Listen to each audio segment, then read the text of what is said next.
The restaurant buzzed with the usual weekend chaos. The clinking of plates, bursts of laughter, and the low hum of voices blending into a dull background I barely noticed.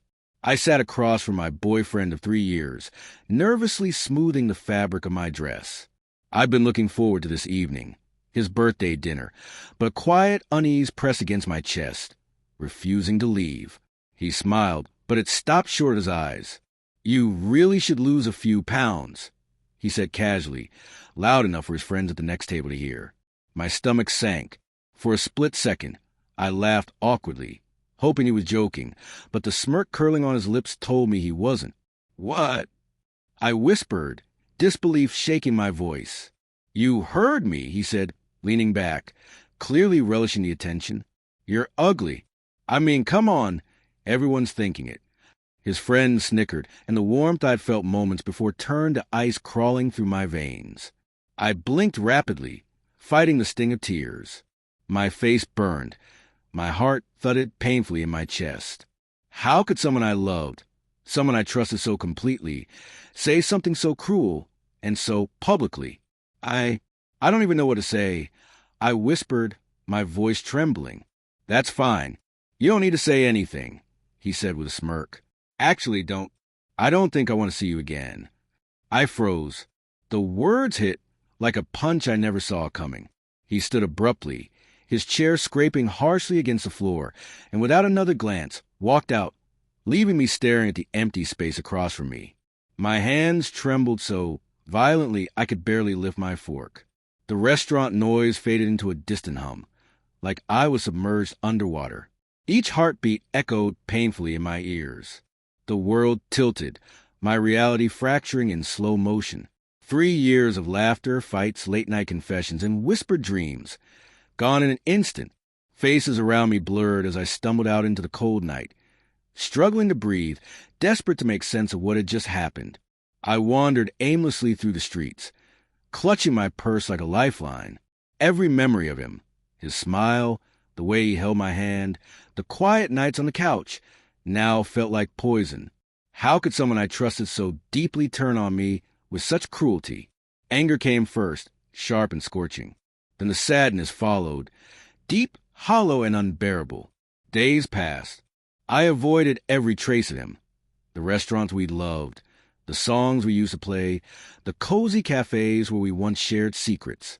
I moved through my life like a ghost, drifting through familiar places that suddenly felt foreign. Then one afternoon my friend called, her voice uncertain but firm. "You need to see this," she said.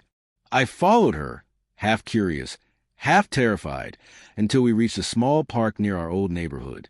And there he was, laughing with another woman.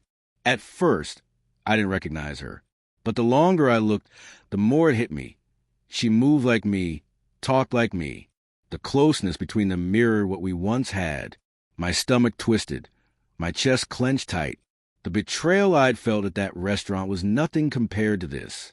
I stood frozen, watching as they kissed, deeply, passionately, not with hesitation, but with a certainty that made every word he'd ever said to me feel like a lie.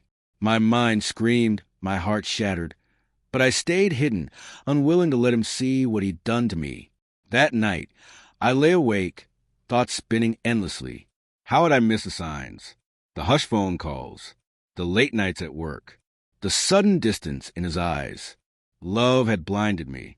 Trust had been my downfall. Heartbreak, I realized, wasn't just pain. It was a slow accumulation of countless tiny betrayals until they crushed you. Weeks later, I finally faced him. No tears, no pleading, just quiet strength. "I saw you," I said, my voice steady despite the storm inside. "With her. All of it. And I need you to know I'm done." He tried to laugh it off, to hide behind that old charm, but his eyes betrayed him, regret flickering too late to matter. I turned and walked away, a strange calm washing over me. It wasn't peace exactly, but it was freedom. In the weeks that followed, I began rebuilding myself. I filled the emptiness he left behind with small joys, painting, long walks, writing. I spent time alone, learning to listen to my own heartbeat again, remembering that I mattered.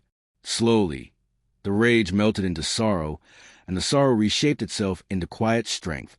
One evening, as the sun slipped beneath the horizon, I caught my reflection in a window and smiled softly. The scars were still there, but they were mine, proof that I'd survived something meant to break me. I understood then. Betrayal can shatter trust, but it can't destroy the person who refuses to let it define them. As I walked through the still streets, the wind brushed against my face, cool and alive. For the first time in a long while, I felt it, a deep, undeniable freedom. Life could be beautiful again. The man who once called me ugly, who humiliated me in front of everyone, no longer had the power to diminish me.